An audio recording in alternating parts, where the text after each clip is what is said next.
Okay, Oscar fans, the race for Best Picture has heated up because we have a solid front runner this early in the race.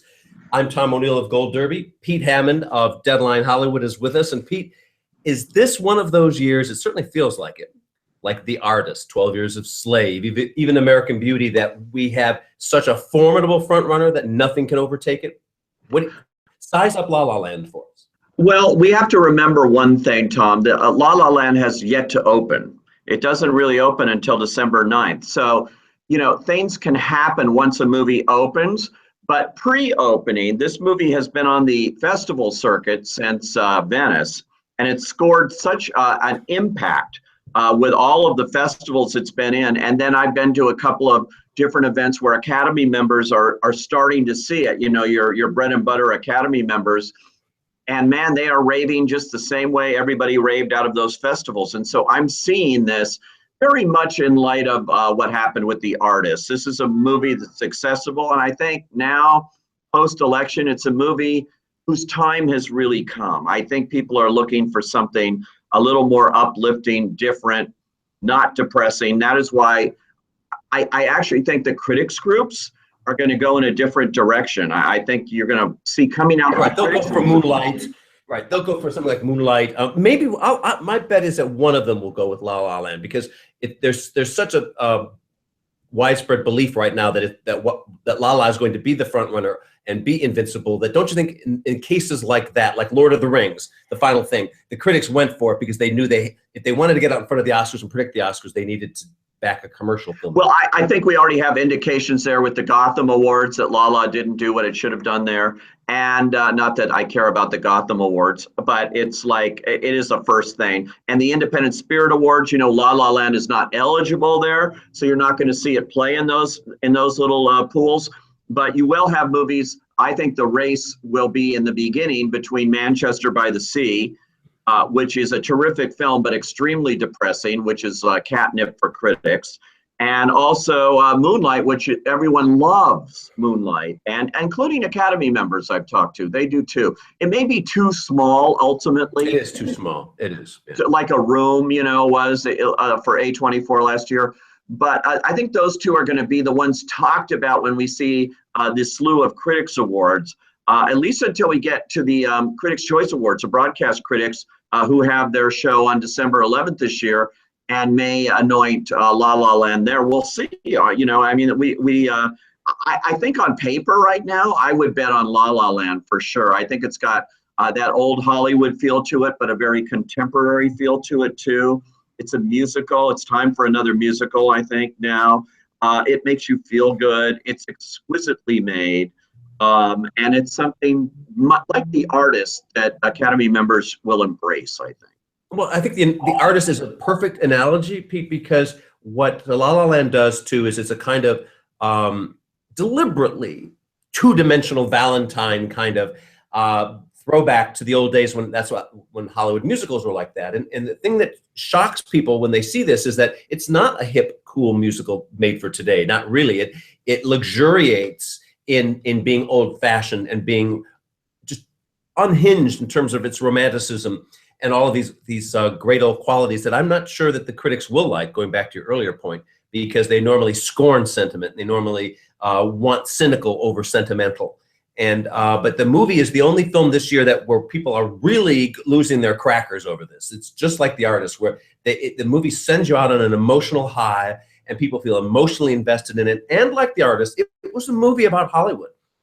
At that point, remember, no movie about Hollywood had ever won Hollywood's top prize. Now we're seeing almost a lot of it in reverse, and it's a picture whose time has finally come in a way. And it's not just The Artist. We've seen this with Birdman, which also has a movie about show business influence, and that came up with Best Picture. And you'll recall it was all boyhood, boyhood, boyhood until it was Birdman, Birdman, Birdman when we got to the industry awards, to the Producers Guild Award. And that's where I think La La Land is extremely heavily favored in the Crafts Awards and in those kinds of. Well, it's going to have the most nominations, and that will help. But on the other hand, we thought that might be a factor last year with The Revenant, and it turned out not to be. The Revenant had the most nominations. Spotlight ended up winning. So that turned out to be an indicator not so reliable last But year. let's look at another thing, movies that may be very timely now, movies about heroes. I'm talking about 3 films that I think are likely to be in the Best Picture race or close to it. And that would be Hacksaw Ridge, about a great hero, the first conscientious objector, became the first Medal of Honor winner. It's Mel Gibson's huge comeback as a director. It's a terrific movie. I've talked to a lot of Academy members who were really impressed, who didn't want to be, quite frankly, but were really impressed by it. And then you have Sully, Tom Hanks, a very interesting movie that shows the mechanics of how they almost destroyed Sully's career after he became this hero pilot, landing his plane on the Hudson. And now you have a movie I've seen a couple of times already called Patriot's Day, which is another look like Sully on the mechanics inside the whole Boston Marathon bombing situation.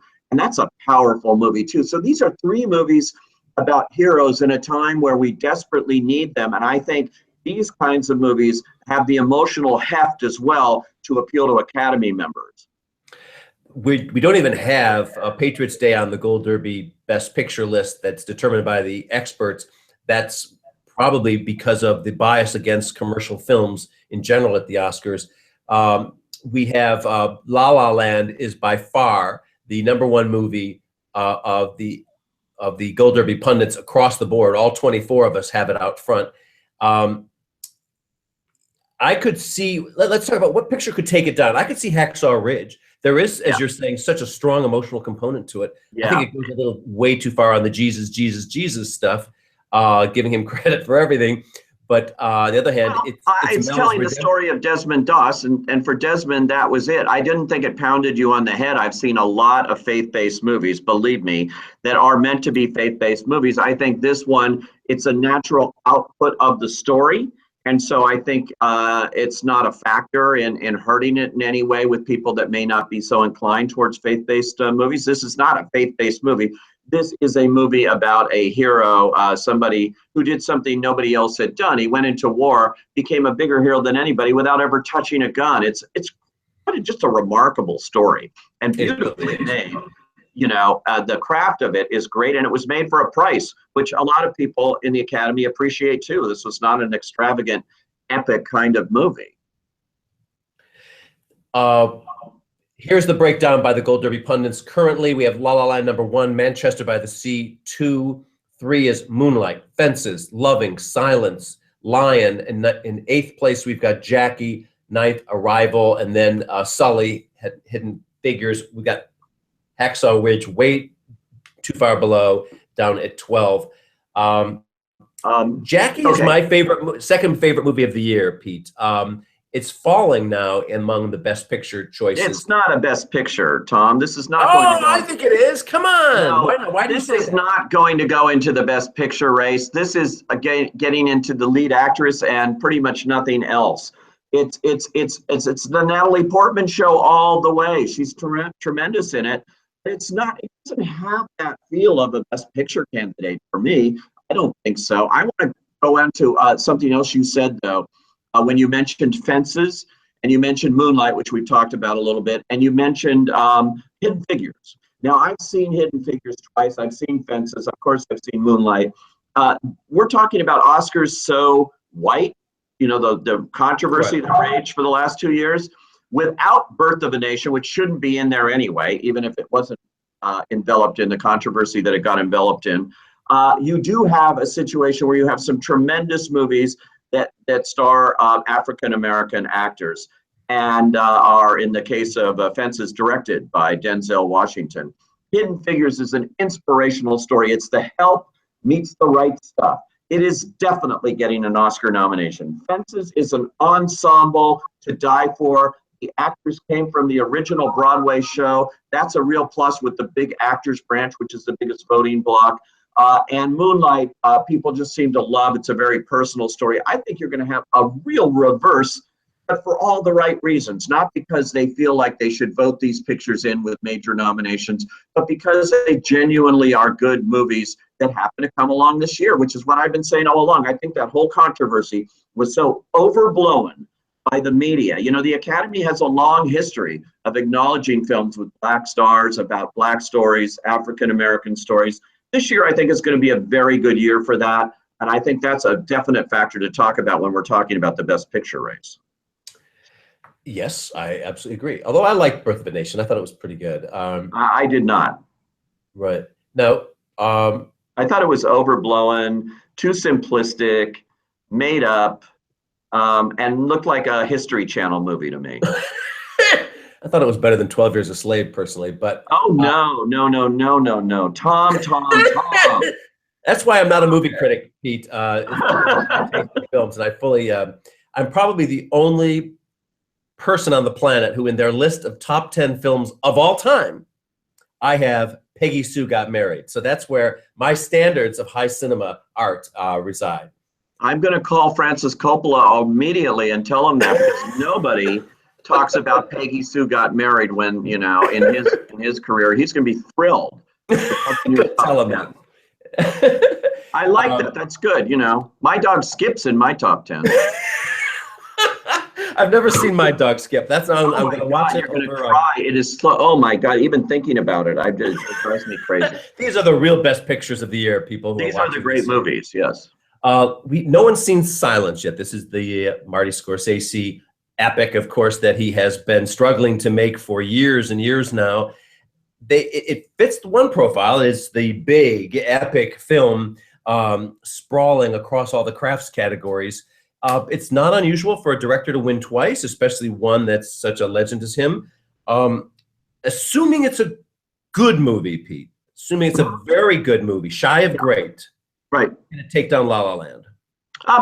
Here's the thing with this picture. I haven't seen it, so it's hard for me to talk about it. I've only heard things right and left about it. Irwin Winkler, who produced it, told me that he thinks it's Marty's best movie, but he is the producer. But he also produced Raging Bull and Goodfellas. And so when he says it's Marty's best movie, that is saying something. It is more in line with the Kundun and not Passion of the Christ, but Last Temptation of Christ that Scorsese has done. It's part of that. And so those are more limited. Those are artier kinds of films. They're more dense and more difficult for major audiences. So I think it's a likelier kind of directing nominee for him, sight unseen. Again, sight unseen, I don't know, than a picture necessarily. I think Paramount, which has so many good movies this year, is hoping it gets a lot, but they also have Fences in the picture race. They have Arrival in the picture race. They have Florence Foster Jenkins in the Golden Globe picture race for musical or comedy. They've got a lot. And a movie I love that Paramount has as well called Allied, which is just good old-fashioned movie making. I mean, it reminds you of the kinds of movies that they used to make, and with big movie star roles. And don't discount that. It's Robert Zemeckis. So Paramount has a lot, and they have Silence coming in. Without seeing it, I don't know, but I would guess it's more, and my gut is it's more a thing like Last Temptation of Christ was than it is a best picture. But we'll see. Again, it's the unknown factor here. What's interesting, though, about contemplating this situation is that we know that Oscar voters tend to pick best pictures based upon who directed them. Right. And that's certainly true. Scorsese is a perfect example. No one probably would have said that Departed was the best movie of the year. It certainly was a really great movie. But it was propelled, of course, to the top Oscar by his overdue status. And what I find interesting about this year, let's say it is as good as we hope it is, and therefore we have a Best Picture race, and it's Marty versus Damien Chazelle. What I love about that potential is Damien Chazelle represents the perfect director, young entrepreneur, young lion emerging into the field who has come of age. There's one constant at the Oscars, which is, let's use Jennifer Lawrence as an example. She has that breakout movie that puts her on the map, Winter's Bone. And then she has her big Hunger Games movies. She's a movie star. And now we give her the Oscar for Silver Linings Playbook. Brie Larson had a kind of a trajectory a little bit like that. They get to know you first, and then they really give you the big hug. And in this case, of course, we're talking about the director of Whiplash, who suddenly is giving us La La Land, and it kicks it up a notch. So give me your take, Pete, on let's look at the Best Picture race from the director backward. Damien does seem to be in the lead position there at the gate. I just think the Damien Chazelle story is so interesting because, in fact, the only reason he made Whiplash was so that he could make La La Land. He started out to do La La Land. He couldn't get the money backing him to do a movie musical that has 100 singers and dancers on the 105 freeway and everything. And he said, I just have to come up with something that's simple, that I can get made, that I can sort of like show I can do this, and then they'll let me make La La Land. And so what does he do? He makes Whiplash solely for that reason, and it wins 6 Oscar nominations, a Best Picture nomination, and 3 Oscars. So go figure. But the whole reason for that was to do this dream project of La La Land, and so I think that this is a great story. Scorsese's always had a great story, you know. He does. I don't know if Silence is going to have the broad appeal that I think La La Land's going to have in the Academy, though. I don't know. What else needs to be said here about this Best Picture race? We have a lot of contenders like Loving, which talk about African American issues. That's certainly that's another one. I know that's a very big possibility in the picture race. People like that movie a lot. Yeah, they like that movie a lot, and it's doing pretty well so far. So I wouldn't discount Loving. It's a very quiet movie, which is what Jeff Nichols, the director, wanted to do. He wanted to do exactly can. He said extremely understated in every way, including the performances. Yeah. Yes, very. He said, "I want to make the quiet movie of the year, and maybe it's time for a little quiet. Haven't we all had enough noise this year?" Oh, I don't know. I think America loves noise. I think Loving's got a great shot. Another movie from Focus I personally loved was Nocturnal Animals, but it may be too extreme for some Academy members because it's somewhat real violence. It's violent. It's kind of lurches into that horror. But it's very good. Tom Ford has a real eye for design. I think in the below the line categories, you're going to see that mentioned a few times. Yeah, I absolutely love it. Could anything else sneak in here like Lion? I think Lion, and I think Dev Patel, who was not nominated for acting the year of Slumdog Millionaire, has wisely put himself into the supporting race now for Lion because he appears only later in the movie as the older version, as the old boy. Yeah. But I'm not sure it's substantial enough it certainly can't win Best Picture, but can it get in? Yeah, well, it's from the producers of King's Speech. It's a feel-good movie. It's an amazing true story. It's very well done. It came in second audience award at the Toronto Film Festival, second only to... I didn't know that. Wow. Yeah, second only to La La Land. And so I think this movie's definitely got a lot of potential. It's certainly Harvey's bet in this horse race. And I wouldn't discount its chances at all of landing a picture nomination. It's a great story, and it's traditionally the kind of movie that the Weinstein Company has been able to push into the picture race. Why is Manchester by the Sea #2 at everybody's list? It's in my top 5. I don't think it can win. I think it's a wonderful film. I think what's one of the most admirable things about it is it's one of those movies that when you see it, you really believe it. It's so realistically filmed, and the performances are so deeply felt and realistic. This movie seems to have a priority emphasis on believability, and boy, it totally wins you over, and you take this journey with these people emotionally, and it's fantastic. But I don't see it as a Best Picture because Best Picture is usually a big picture, right? Yeah, look, there's precedent for it. Smaller movies, depressing movies, movies that like this are, ordinary people.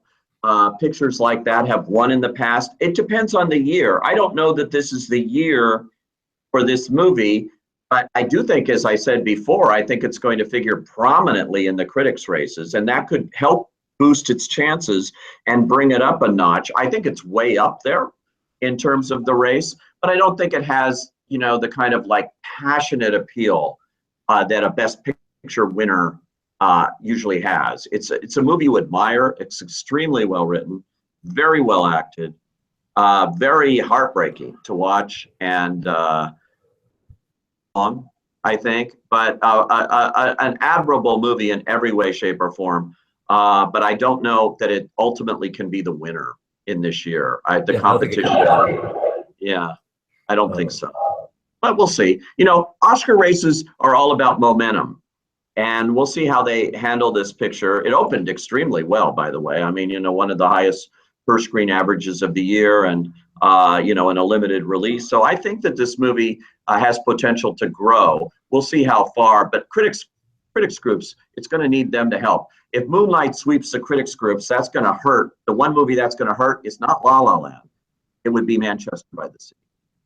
Yeah, that's true.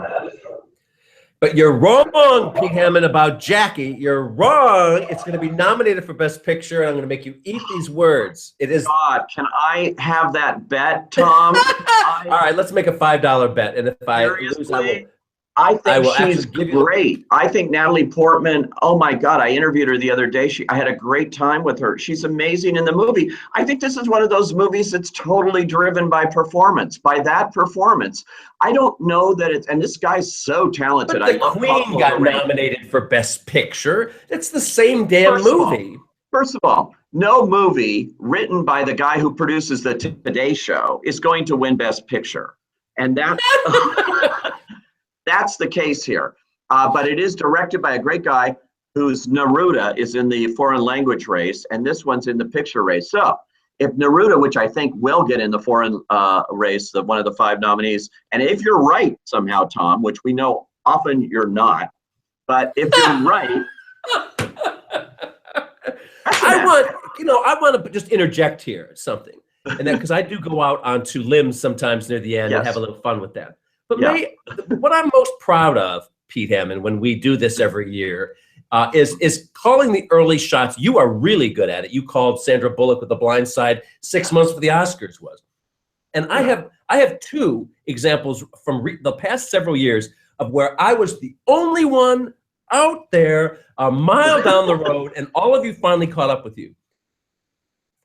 I was the only expert at Gold Derby, the only one. You can go back in our history and look at the site, who predicted Eddie Redmayne would win Best Actor at SAG. And last year, I was the only expert at Gold Derby who predicted Inarritu would win DGA. The only one out of 35 experts. So very good. I'm not that stupid. I must not have been participating in that one. I have to look back. I'm sure you were. I probably was, because I don't think I thought he was. Everyone was picking George Miller. They went off on this crazy George Miller thing last year. I think I might have gone off with them on that, or who else was up? How quickly we forget. I know. Yeah, The Revenant and Mad Max and Room. I can tell you what the nominees were, but yeah. Anyway, I know.